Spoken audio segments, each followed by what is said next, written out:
वसूल।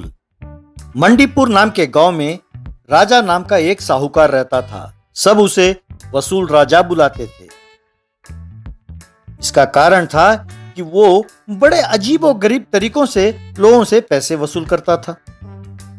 एक दिन एक आदमी टीवी पर क्रिकेट मैच देख रहा था तो राजा सीधा आया और उसके घर से टीवी को लेकर जाने लगा। अरे भाई, ये क्या कर रहे हो? ये टीवी क्यों ले जा रहे हो? क्यों भाई, कर्ज लेकर टीवी खरीदा? बाद में टीवी में डूब गए और उधार को भूल ही गए? चुपचाप पैसे भरो और टीवी ले जाओ। अगर क्रिकेट स्कोर जानना हो तो मुझे फोन कर देना, मैं बता दूंगा, कहकर चला गया। एक बार राजा की तबीयत जरा खराब हुई और उसने खाट पकड़ी। उसका निकम्मा साला लड्डू गांव से आया। जीजा जी, मैं आ गया। आप बिल्कुल चिंता ना करें, मैं वसूली संभाल लूंगा। अरे यही तो मेरी चिंता है। तुम्हारी दीदी को मैंने बहुत मना किया पर तुम्हें बुलवा भेज दिया। अब तुम्हारे टैलेंट के बारे में तो सब जानते ही हैं ना। बेचारा आपकी मदद करने के लिए गांव से इतनी दूर आया है और आप ऐसे बोलते हैं। आप उसे बताओ किससे कैसे वसूल करना है, बाकी आप उस पर छोड़ दो, वो सब देख लेगा। राजा मान गया और जिनसे पैसे वसूल करना है उनका लिस्ट इसे दिया। बाद में लड्डू एक व्यक्ति के घर गया। अरे तुम ही रंगा राव हो ना? मैं वसूल राजा का साला हूँ, मेरा नाम लड्डू है। तुमने 2 व्हीलर का लोन लिया और 2 साल हो गए, मैं तुम्हारे 2 व्हीलर ले जा रहा हूँ। चुपचाप पैसे भरकर उसे छुड़ा लो। यूं उसके घर के बाहर खड़े एक रोड रोलर को एक ट्रक से बांधकर खींच के ले गया। घर पर लड्डू, देखा जीजा जी मेरी होशियारी? मैं उस रंगा राव का 2 व्हीलर ले आया। इसे लाने के लिए 10,000 रुपए दिए ट्रक वाले को। ड्राइवर का काम मुझे पसंद आया तो मैंने उसे 1,000 रुपए टिप भी दिया। अरे मैंने ये 2 व्हीलर नहीं कहा था, उसने जो बाइक खरीदा उसे लाने को कहा था। मैंने तो उसे उधार ही 10,000 रुपए दिया था और तुमने ट्रक के लिए 10,000 रुपए खर्च किया और इस मुसीबत को ले आए। कमबख्त। जीजा जी, लगता है कि आपकी तबीयत खराब होने के कारण आपका दिमाग भी खराब हो गया है। जब 2 व्हीलर बोला था तो बोलना चाहिए था कि ये कौन सा 2 व्हीलर है। आप कंफ्यूज होकर मुझे भी कंफ्यूज कर रहे हो। अगले दिन राजा, अरे लड्डू, अपने धंधे में कभी कभी पैसे ही नहीं आदमी को भी ले आना पड़ता है। अरे बाप रे, वो तो किडनैप है, ये तो जुर्म है जीजा जी। अरे जबरदस्ती उठा लाए तो किडनैप है, पर हमें तो बहला फुसला कर लाना है, समझे? अब तुम सोमेश्वर के घर जाओ और उसके बेटे को ले आओ, तब तो वो झक मार कर उधार चुकाकर अपने बेटे को ले जाएगा, ठीक है? सोमेश्वर के घर पर उनके बूढ़े दादाजी को सब बेटा बुलाते थे। इस बात से अनजान लड्डू उनके घर गया। ए सोमेश्वर, कर्ज चुकाते हो या तुम्हारे बेटे को मैं अपने साथ ले जाऊं? सोच लो।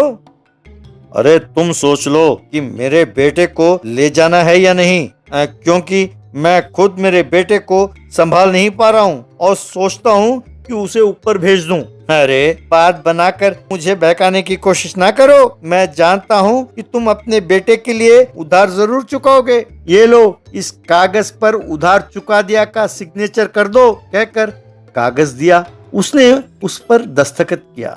यूं वो उस बूढ़े को ले गया और राजा के पास गया और जो बीता वो बताया।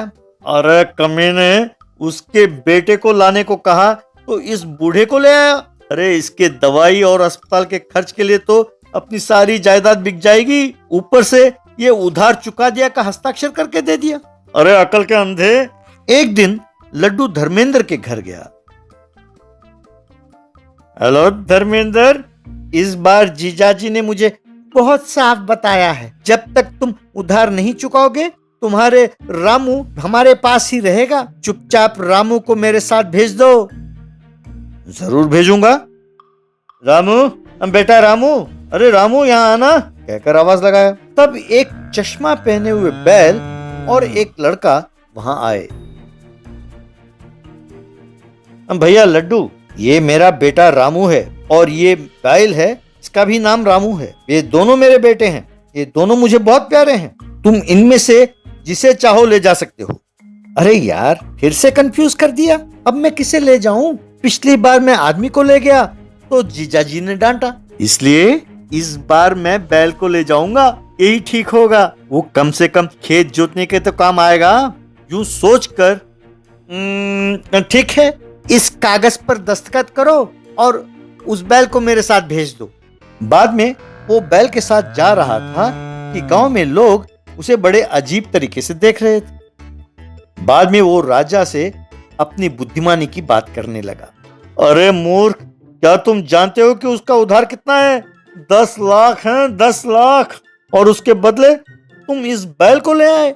बेवकूफ, मैंने उसके बेटे को लाने को कहा था। लड्डू चिढ़कर, रहने दो जीजाजी, हर बात पर आप मुझे ही डांटते रहते हो कि बेटे का नाम भी रामू है। अब मैं लड़के को लेके आता तो किडनैप केस हो जाता था, ये सोचकर मैं बैल को ले आया। इसे भी वो बेटे की तरह ही पालता है, इसका नाम भी रामू है। बस राजा गश खाकर गिर गया। Gold car. आलसी नगर गांव में उदय कुमार नाम का एक व्यक्ति रहता था। उसे बचपन से ही उधार करने की आदत थी, इसलिए लोग उसे उधार कुमार बुलाते थे। उधार बहुत ही बातूनी था, ऊपर से एक उधार को चुकाने के लिए दूसरा उधार करता रहता था।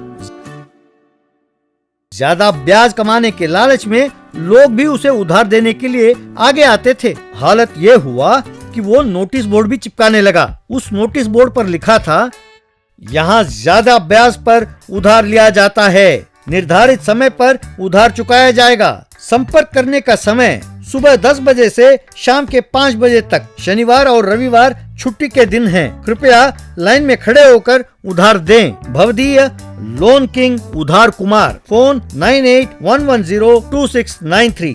यूं उधार कुमार के घर के बाहर लोग उधार देने के लिए लाइन में खड़े रहते थे। अरे क्यों भगदड़ मचा रहे हो? कहा ना कि सबसे उधार लूंगा, जल्दी किस बात की? आज आए लोगों की किस्मत अच्छी है, 20% ब्याज मिलेगा। जल्दी करो, मुझे और भी काम है। कुछ दिनों में उधार के ढेर में वो दबने लगा। एक औरत उसके पास आकर, क्यों भाई उधार?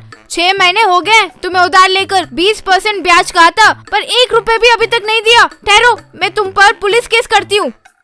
तुम्हारे हेरा फेरी के बारे में अब समझ में आया। तुम्हें कोर्ट के चक्कर ना लगवाया तो मेरा नाम भी राजेंद्र प्रसाद नहीं। यूं एक एक करके आकर डांट कर चेतावनी देकर चले गए। बाद में उधार, बाप रे, मामला बिगड़ रहा है। अगर ये लोग पुलिस और अदालत के पास गए तो मेरे इमेज डैमेज हो जाएगा। कुछ नया सोचना होगा। बाद में गांव में एक और नोटिस बोर्ड चिपकाया। आलसी नगर लोगों को यह जरूरी सूचना, कुछ अनिवार्य परिस्थितियों के कारण उधार लेना अस्थायी रूप से स्थगित कर दिया गया है। आपको हुए इस असुविधा के लिए मुझे खेद है। क्या आप मेरे आने वाले भारी वेंचर में भागीदार बनना चाहते हैं? अगर हाँ तो कल सवेरे चौपाल पर होने वाली मीटिंग में जरूर आएं। भवदीय लोन किंग उधार कुमार।